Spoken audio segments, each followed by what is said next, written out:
Today we will see about the poikilocytes that we commonly see in the peripheral blood.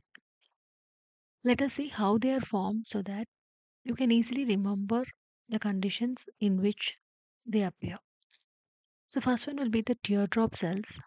Teardrop cells are seen in the peripheral blood mostly in cases where the marrow has fibrosis. The fibrosis can be primary fibrosis or secondary fibrosis. Primary fibrosis is the one which you see in the myelofibrosis, a myeloproliferative neoplasm, the primary myelofibrosis, where the marrow megakaryocytes abnormally produces fibrotic profibrotic factors that results in marrow fibrosis. So there are a lot of fibrin strands, fibers, I mean, a lot of fibrotic strands inside the marrow that results in the RBCs finding it very difficult to come out of the marrow into the peripheral blood. So they just become a teardrop cell as they squeeze through these fibrotic strands. That is why they are attaining this teardrop cells like a tear, like. And so this is seen in mm, primary myelofibrosis or in infiltrative disorders and conditions where a secondary myelofibrosis happens. In infiltrations, in metastasis around the metastatic deposits, you do get fibrosis. So these are secondary myelofibrosis. So anyway, whenever there is myelofibrosis, RBC squeezes through these fibrotic strands, resulting in the teardrop cells, which are also called as dacrocytes. And then coming to the spherocytes, you get membrane disorders or your antigen antibody reactions that results in loss of tiny membrane parts, and this results not in the cell lysis but small blebs of membranes are getting lost at the end. What happens is the surface area that is available is decreased whereas the volume is the same. So now the proportion of surface area is very low compared to the volume that is there inside the RBC. So this results in a spherical shape of the RBC. You can imagine a balloon where, which is usually, it can be a different shape for some amount of fluid or water inside it. But when you just make some rubber bands and take off some amount of the balloon's membrane and you just squeeze the water, the content into one side, okay? And the rest of the membrane, rest of the balloon membrane, you are just squeezing it and holding it as if it is lost. Then what shape the balloon will take? It is a spear, right? It's just a spear.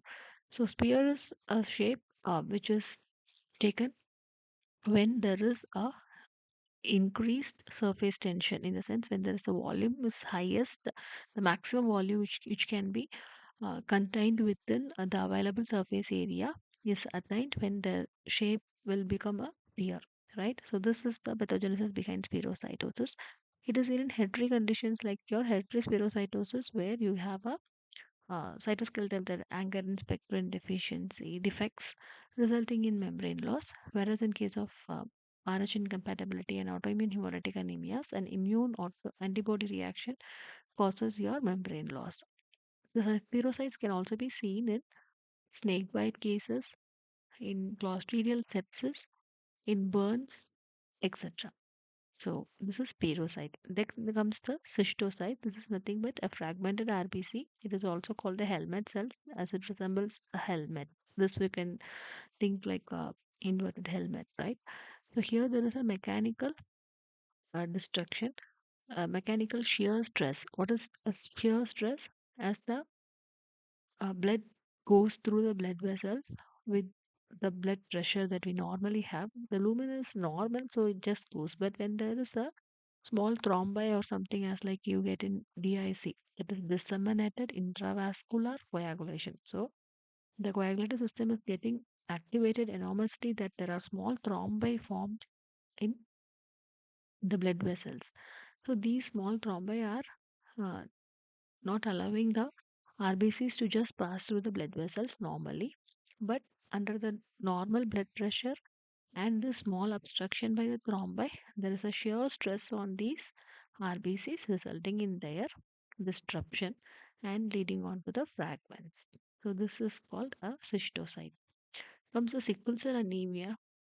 So here you get the sickle cells.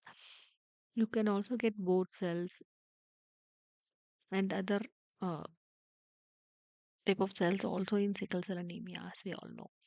So here the normal RBC, the hemoglobin is fluidy. So the RBCs are flexible and they can go through small vessels and sinusoids. Whereas in hemoglobin S disease, the hemoglobin, especially when there is a deoxy state, when the oxygen saturation is very low, the hemoglobin is no longer a fluidy material, it becomes a polymerized polymer. That is, it becomes a fiber. It becomes crystalline fiber like structures. So now these fibers are inside. They are inside the RBC, right? The hemoglobin is inside the RBC. So the membrane will take the shape around this fibers or this rod-like crystallized hemoglobins. So here there is a glutamin to valine mutation resulting in glutamin to valine. And so the hemoglobin is not normal here. That abnormal hemoglobin, we call it as hemoglobin, yes. And these rods are inside, around which the membrane just winds around and forms a sickle cell. So what is the problem here? The RBCs are no longer,